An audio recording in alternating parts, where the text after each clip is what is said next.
Hello guys, welcome to a review which I've been meaning to do for a while. On the 14th of November we've had a very special treat come to us. It was called a minisode, and it's probably the best minisode we've ever had because, let's face it, most of the minisodes are quite bad, but this one is special because it features a character, well, a particular character that we haven't seen, actually no, a particular set of characters that we haven't seen in quite a few years. This one featured Paul Mcgann as the Doctor, who we last saw on TV in 1996 with the television movies. That must have been about 17 years ago, I think. Something like that. 17 years ago, I think it was. And it's great to see Paul Mcgann back on TV because I've listened to him in quite a few audio adventures, and I have to say he's very good as the Doctor. I have met Paul Mcgann, he's a very nice person, and if you ever meet him, I highly recommend you go and meet him because he's really, really nice. And it was great to see him back in Night of the Doctor. So, basically, this is a 7-minute long minisode, and I think quite a lot happens in this minisode, and it's set basically towards the end of the Time War. And what happens is there's a person called Cass on a ship, and the ship is about to crash and it's heading towards the planet Khan, and the Doctor materialises onto the ship and he tries to save Cass, but until she finds out that he's a Time Lord, and so those are Time Lord is everything that she despises. And he says, well, at least I'm not a Dalek, and then she still believes that they are as bad as each other. So and then of course he is forced to regenerate as soon as they crash land because he is brought back to life for about 4 minutes, which kind of fits into the whole 3 minutes before, and then the rest of the 4 minutes, which makes up the 7 minutes. And I have to say the title sequence is blue, and I think this title sequence is going to be blue for the 50th, which is a bit unusual, but I suppose it's the 50th anniversary, so they're going to make it blue. Speaking of the 50th, this is the prequel to Day of the Doctor. It's probably the best prequel we've ever had. I have to admit, it's really quite good. And then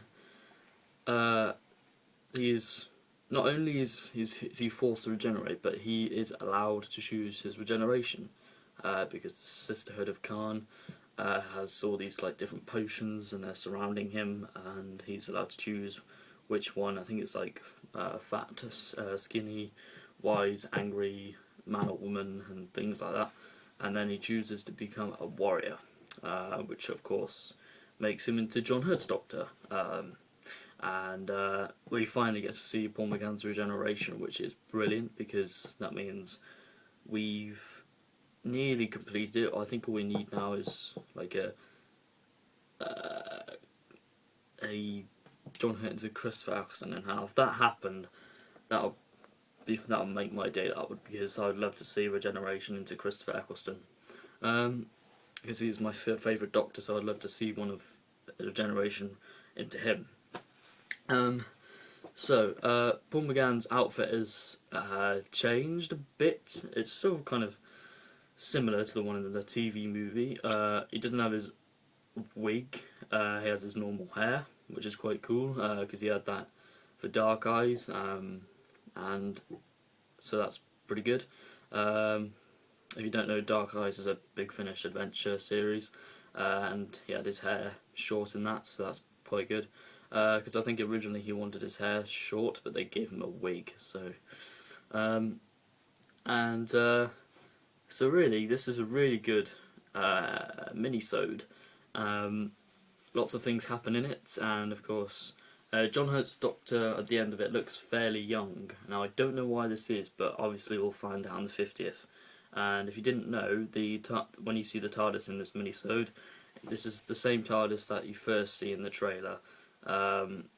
in the desert, like at the very beginning of the trailer. And that's the same TARDIS in this minisode, so that's quite shocking. So that's given us sort of more clues. So that's probably John Hurt's TARDIS. And yeah, obviously Cass was a potential companion, but obviously that failed when she found out he was a Time Lord. So my overall thoughts on it is that it's a very good minisode. I think it's really good. Stephen Moffat. I really thank Stephen Moffat for giving us this, because I really wouldn't have thought Paul Mcgann would have wanted to do it. And of course they broadcasted it on his birthday. Well, they didn't broadcast it. They put it on the BBC website, Doctor Who website, on his birthday. So happy birthday to Paul Mcgann for the 14th of November.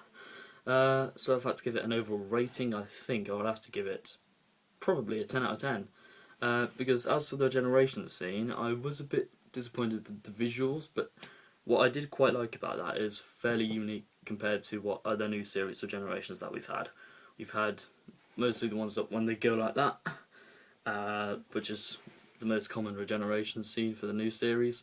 Obviously we don't know what Matt Smith's is going to be like, but yeah, that's pretty much my overall thoughts on this episode. Slightly short review, and I will be doing a blog soon, so stay tuned for that. And I'm also getting a new camera, which is going to be I'll be talking about in the blog. So thank you for watching this. Yeah, Paul Mcgann was brilliant in it, and so thanks Stephen Moffat for giving us this fantastic minisode. So tell me your thoughts on it, and I shall see you soon for more Doctor Who reviews. So take care, and bye for now.